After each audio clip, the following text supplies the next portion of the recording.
अध्याय 16। प्राविद्या और पराभक्ति दोनों एक है। उपनिषदों में परा और अपरा विद्या में भेद बतलाया गया है। भक्त के लिए प्राविद्या और पराभक्ति दोनों एक ही हैं। मुंडक उपनिषद में कहा गया है, ब्रह्म ज्ञानी के मतानुसार परा और अपरा ये दो प्रकार की विद्याएं जानने योग्य है। अपरा विद्या में ऋग्वेद, यजुर्वेद, सामवेद, अथर्ववेद, शिक्षा, कल्प, व्याकरण, निरुक्त, छंद और ज्योतिषी आदि हैं तथा प्राविद्या द्वारा उस अक्षर ब्रह्मा का ज्ञान होता है। इस प्रकार प्राविद्या स्पष्टतः ब्रह्म विद्या है। देवी भागवत में प्राभक्ति की निम्नलिखित व्याख्या है। एक बर्तन से दूसरे बर्तन में तेल डालने पर जिस प्रकार एक अविच्छिन्न धारा में गिरता है, उसी प्रकार जब मन भगवान के सत चिंतन में लग जाता है तो पराभक्ति की अवस्था प्राप्त हो जाती है।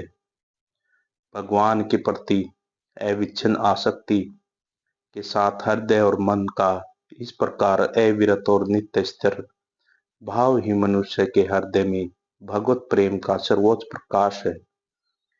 अन्य सब प्रकार की भक्ति इस पराभक्ति अर्थात रामानुराग भक्ति की प्राप्ति के लिए केवल सोपान स्वरूप है।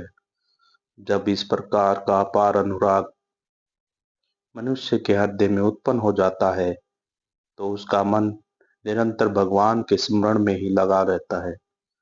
उसे और किसी का ध्यान ही नहीं आता। भगवान के अतिरिक्त वह अपने मन में अन्य विचारों को स्थान तक नहीं देता और फलस्वरूप उसकी आत्मा पवित्रता के अभेद कवच से रक्षित हो जाती है तथा मानसिक एवं भौतिक समस्त बंधनों को तोड़कर शांत और युक्त भाव धारण कर लेती है। ऐसा व्यक्ति ही अपने हृदय में भगवान की उपासना कर सकता है। उसके लिए अनुष्ठान पद्धति, प्रतिमा, शास्त्र और मतांतर आदि अनावश्यक हो जाते हैं। उनके द्वारा उसे और कोई लाभ नहीं होता। भगवान की इस प्रकार उपासना करना सहज नहीं है। साधारणतया मानवीय प्रेम वही लहलाते हुए देखा जाता है जहां उसे दूसरी ओर से बदले में प्रेम मिलता है, और जहां ऐसा नहीं होता वहां उदासीनता आकर अपना अधिकार जमा लेती है। ऐसे उदाहरण बहुत कम हैं जहां बदले में प्रेम न मिलते हुए भी प्रेम प्रकाश होता है। उदाहरणार्थ, हम दीपक के प्रति पतंगे के प्रेम को ले सकते हैं। पतंगा दीपक से प्रेम करता है और उसमें गिरकर अपने प्राण दे देता है। असल में इस प्रकार प्रेम करना उसका स्वभाव ही है। केवल प्रेम के लिए प्रेम करना संसार में निस्संदेह प्रेम की सर्वोच्च अभिव्यक्ति है और यही पूर्ण निस्वार्थ है।